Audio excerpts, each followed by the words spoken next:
So, unlike most booktubers, I thought, I don't get that many books, don't need to do a monthly book haul, I'll just do one every quarter. And since I'm wearing a Seinfeld shirt, I think the quote by Jerry Seinfeld is pretty apt here. I think I made a big mistake.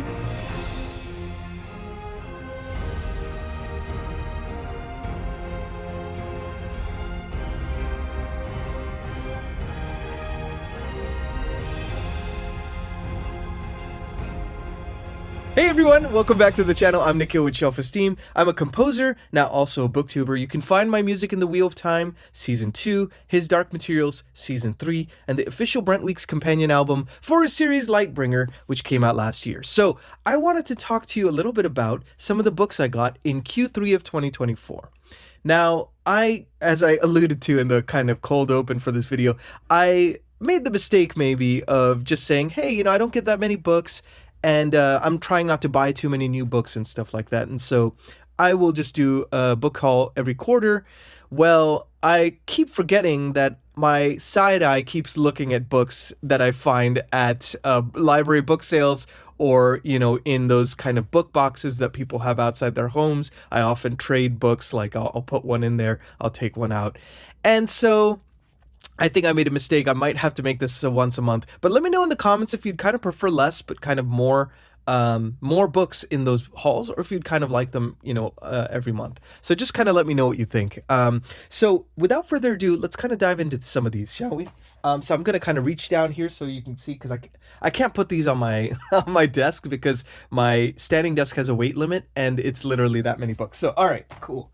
Let's start with the Alaska pile. So I went on a cruise with my wife, Linda, in late August, and I went, for an 11-day cruise to Alaska. And so instead of going to the usual kind of souvenir shops and stuff, we thought it'd be kind of fun to go to like bookstores, local bookstores, support local bookstores, and then also kind of get stuff that's very topical for the region we're going to. And so here's some of the books we got. So I'm just pulling these up here. Oh boy. All right. So the first book I kind of alluded to in a weekly update. I'm kind of linking that up here. But this book I had started reading because I just couldn't contain myself. And it was really fun sitting on the deck of the cruise ship and seeing glaciers all around in the morning, having a morning coffee and reading this book. And I'm talking about James Michener's Alaska. How better apt, what better book to kind of read in the setting like that. So for those of you who don't know, historical fiction kind of charting Alaska's course and how animals and humans kind of evolved on that. It's a brilliant, brilliant book so far. I've only read like 100 pages of 1100, so I still got a ways to go, and this is going to be a few months project for me, but what a great way to kind of experience that trip through the eyes of a wonderful author and also see the scenery in the background. Beautiful. So this was the first book that I got on that trip. The second one, I watch Brian Lee Durfee's channel a lot. I'm just so happy, by the way, side tangent. I'm just so happy to see him doing so much better now, posting daily videos, and I've really missed it. And I was reminded of an author called Louis L'Amour, who he raves about often on his channel, and I've never read any Louis L'Amour. And I've seen that his books are pretty short. And I was in one of the bookstores in Juneau, I believe, which is the capital of Alaska, and I found this book called Sitka. Sitka. I know nothing about it in terms of, except for the fact that it takes place, I guess, in the wilderness of Alaska. And at the risk of making this video like an hour long and reading the back of it, I'm just going to leave links in the description so you can kind of check those out if you're intrigued by them as well. But I definitely want to read this at some point. Maybe when I finish the Alaska James Michener book, I'll kind of dive into this because probably want a shorter read at that point. But Alaska, I've just kind of fallen in love with from this cruise, and I kind of want to experience more of it. And what better way to get introduced to an author that people rave about, and Brian Lee Durfee, one of my favorite booktubers, raves about, than to kind of experience it through this book. So that's the second book we got. Then I was talking with Cliff from Cliff's Dark Gems, and he was raving about Dan Simmons, who is the author of the Hyperion series. He has also done Summer of Night, which is kind of a coming-of-age story, I believe. And he also has done horror, and he's done it quite well from what I've heard. So I'd been hearing about his book, The Terror, from Cliff, and he had raved about that book. And I'd already said I wanted it to be kind of a spooky season read. And my wife was looking also for stuff that felt like a horror tale that takes place in kind of the Arctic Circle or Alaska, kind of keeping with the theme here. And so she found The Terror by Dan Simmons. And basically our book collection, it's like how they say, like, when you get married, you like move everything, your kind of assets combine together. And basically our book collections have combined together. So I count this as kind of a joint book haul, maybe in some respects. But this is The Terror by Dan Simmons. And I've been looking forward to checking this out. I'm definitely going to read it in October. Let me know in the comments if you've read it and kind of what you've thought about it, because curious to know your thoughts on this as well. That was the third book I got. The fourth one, I'd heard about this very harrowing story of this couple that was killed by grizzly bears. I believe they were grizzly bear enthusiasts. And this is kind of a story that talks a little bit about that and kind of what actually went down, play by play of the events. Very interesting, kind of harrowing. I'm sorry this is a little shiny. It's kind of reflecting off my monitor, I think, or something like that. But just bringing this a little closer so it's not so terrible. But let me see if this helps a little bit. Tracking lock, does that do something? I don't know. I'm still trying to figure this out. So anyways, this is, The Grizzly Maze. And it's by Nick Johns. And interesting book. Definitely looking forward to checking it out. Then we kind of also wanted another horror book that would feel kind of like The Ocean or something, something that had the motif of where we were going. So Linda found, she really liked Nick Cutter's The Troop, and she had listened to it on audio, and she found The Deep by Nick Cutter. Heard it's great. She loved it. She read it in like 2 days. She absolutely absorbed it. And so this is going to be, I'm going to try to sneak it on spooky season read in October if I can. I was thinking of also doing a read along if I'm able to kind of manage that. So let me know in the comments if you'd be interested in doing that. I was thinking, this might be a good time to pilot program a Discord channel as well. So let me know what you're thinking about that as well. So The Deep by Nick Cutter. Now, kind of going on to, I think I mentioned to you, I'll go to book boxes, library book sales quite a bit.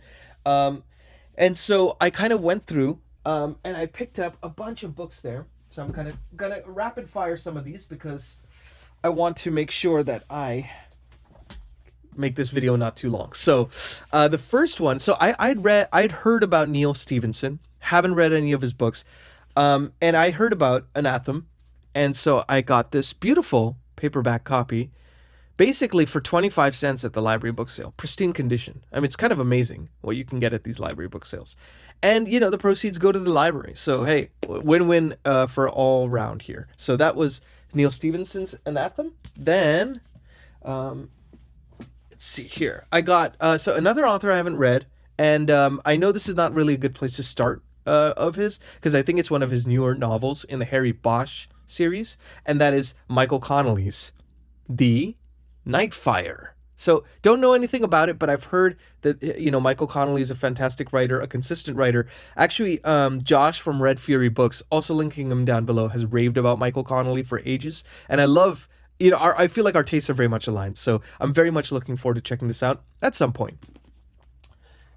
The next one is, sometimes I do this, and I don't know if you all do this, so let me know if you do, but I like going to book sales and stuff, and if I see an author, and I see like a book 5 of a series or something like that, I'll still pick it up, because I know that I may want to pick up some of the other ones, and I often will go to some of these book sales, and I will find, eventually, the whole collection this way. And so I got this for like 50 cents, and it was Diana Gabaldon's, one of her Outlander books. This is called Drums of Autumn. Know nothing about it except for, the Outlander series is like a historical romance. And I've been really liking historical fiction lately. It's become kind of one of my favorite genres, up there with fantasy and sci-fi and everything. So I'm really looking forward to checking this out at some point, distant future probably. Now this was kind of special. So I had read James Clavell's Shogun, part of his Asian Saga 6-book series. And I fell in love with it. And I'm like, I have to read the rest of them. But, these are chonkers. And, finding the hardbacks are now a little bit harder to find, especially since Shogun was remade. Now they've kind of remade the books in the Asian Saga and made a nice matching paperback set. But, honestly, I'm probably one of the hot take booktubers in the sense that I really don't care about matching sets as much as most probably do. And for me, it's sometimes like, if there's a well-worn copy but it just has character to it, I just kind of like that too. So what I got was, I found these copies. They were $1, by the way. Pretty awesome. Whirlwind, part of his Asian Saga, James Clavell. And this one doesn't have a cover. Unfortunately, that can happen sometimes when you go to these sales, but it was worth it anyways. And it's Noble House. Noble House. So I'm really looking forward to checking these out. Don't know when it will happen, but I want to see if I could maybe get through the Asian Saga sometime in 2025. But that'll also depend on some of the other bigger fantasy series I have going on around that time. So let's see what happens. And then, so this is the list that keeps on giving. I swear. So I had also mentioned this in a weekly update. And I wanted to read Jenny Words for a while. Philip Chase and Joanna from Joanna Reads have both recommended Jenny Words, and they've done so many wonderful videos that have kind of made me chomping at the bit for her work. And so I decided to pick up a standalone, and that was To Ride Hell's Chasm. Now I got this used on Amazon. It was hard to find some of these copies, unfortunately. And this was the cheapest one I could find. I wanted a kind of entry point into her series, but I'm already loving it. I'm about halfway through. And I took a pause to kind of finish up some other stuff, which I'm going to talk about in my next weekly update, on which always takes place on Sundays. And so I've been loving it so far, and I'm looking forward to checking out the Wars of Light and Shadow at some point next year. So more info on that to come very soon. But this is the next book I got here. Then let's see. Oh, another Neil Stephenson book. So this one is called Cryptonomicon. So, if you guys have read Neil Stephenson, let me know which one is better to start with. Is it Anathem, Cryptonomicon, something completely different? Just let me know, and I'll check it out maybe next year or something. I keep saying that. I feel like it's famous last words, But then Justin Cronin, heard so many good things about him, and I've heard so many good things about this particular book, The Passage. So, looking forward to checking this out as well. And then, I go by book boxes, as I mentioned. I sometimes put something in, I'll take something out. And every time I do go by this one particular one that's very close to me, I'll go on runs and stuff, and afterwards I'll celebrate by going to this book box. And they always have very interesting books there. I found a beautiful copy of The Gathering Storm, which was written by Winston Churchill during World War II or about World War II. And what a fascinating account this must be from the man himself. So I'm looking forward to reading this at some point, but seemed really interesting. And looks like a well-worn, well-used, beautiful copy. Probably from, let's see when this one's from. This one, oh, it's a Book of the Month Club selection. Let's see. Copyright 1948.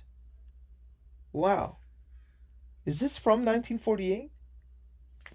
That's insane if it is. Beautiful copy. Love it. It's actually in really good condition for how old it might be. So that's kind of cool. So that one. Then, of course, Cliff from Cliff's Dark Gems has been raving about Clive Barker. Found this book, The Great and Secret Show by Clive Barker. Not sure if this is a good place to start, but let me know what you think about this one. Then, oh boy. All right. Then I went to the library book sale again, and I found this one for about 25 cents. Insane deal for the quality of this. Michael J. Sullivan, I've been wanting to read the Rhyreria, I think it's Rhyreria Chronicles or Rhyreria Revelations, and this book is the book one of the Rhyreria, there you go, Rhyreria Revelations, and it's called Theft of Swords. Theft of Swords. Look at that copy. It's unbelievable. 25 cents. Unreal.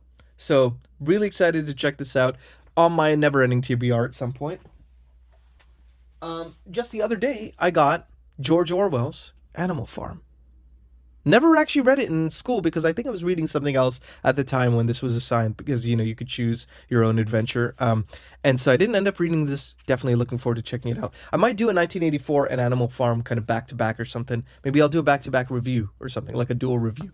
Trying to experiment with that kind of stuff because I just don't know how reviews really do on these channels anymore. So I kind of just want to know what you think about that as well. Going to see what works well for you all. And this, as I always say, like, I'm a steward of the channel, but it's our channel, so always let me know what I can do better and kind of what I can do to improve. I always want to make it about you guys, so that's the ultimate thing. I was very touched that my mother-in-law, she watches this channel as well. Hi, Terry. Shout out to her. And, I was telling her that I was going to read Children of Time, and I'd mentioned it on this channel. So she, of course, picked up Children of Time, and then she also read the other two books, Children of Ruin and Children of Memory. And she liked them so much, she wanted to gift me copies of them. And so she kindly sent me both of these, Children of Memory and Children of Ruin. I believe Children of Ruin is book 2, Children of Memory is book 3.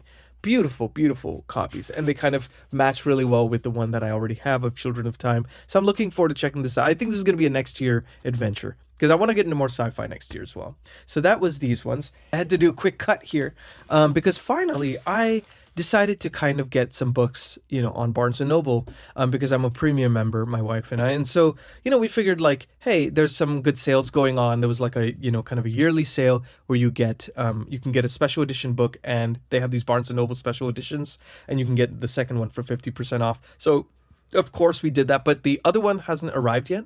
So I'm going to save that for the other book haul when it arrives. But we got one of them.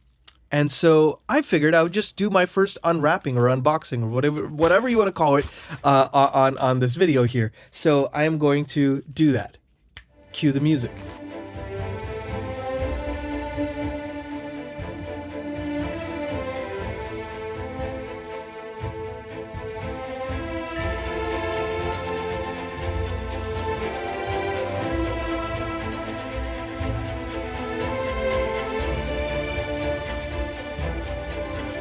I haven't read this yet, neither has my wife, but I have heard great things about Isaac Asimov, and so we were both thinking, hey, this is a great special edition that we can get. Half off too, can't go wrong. Take a look at this beautiful cover. I am going to track lock that so you can see it properly. Look at that. Absolutely gorgeous. Absolutely gorgeous. I love kind of the gold, edges here, sprayed edges. Beautiful spine as well. Love that spine. Look at that. And other than that, let's see what it looks like inside. Beautifully written. Look at that. Oh, that's so nice. So nice. So this one is a bit more standard. There's no illustrations or anything like that in here, but it does include the whole trilogy in one book. So very much looking forward to having this on the shelf. It's going to look beautiful up there with some of our other kind of leather-bound books and stuff like that, our Brandon Sanderson's books. But I just wanted to kind of do a little unwrapping here and kind of show you one of our special edition books. More coming on the next book haul. So I hope you enjoyed this book haul. Let me know in the comments if you'd prefer to have more frequent ones and kind of smaller ones. But experimenting always on this channel, always trying to make it about you guys and about making things better. So hope you enjoyed this book haul. I'm Nick here with Shelf-Esteem. Please like and subscribe if you haven't. It always helps the algorithm gods find this and push it out to people who would appreciate this kind of video. And of course, it's always about the love of books, always about sharing recommendations. So let me know your recommendations in the comments if you've read any of this, if you'd recommend any of these, if you wouldn't recommend any of these, just let me know what you think about it. And in the meantime, please be good to yourselves, please be good to each other, and I'll see you on the next video. Take care.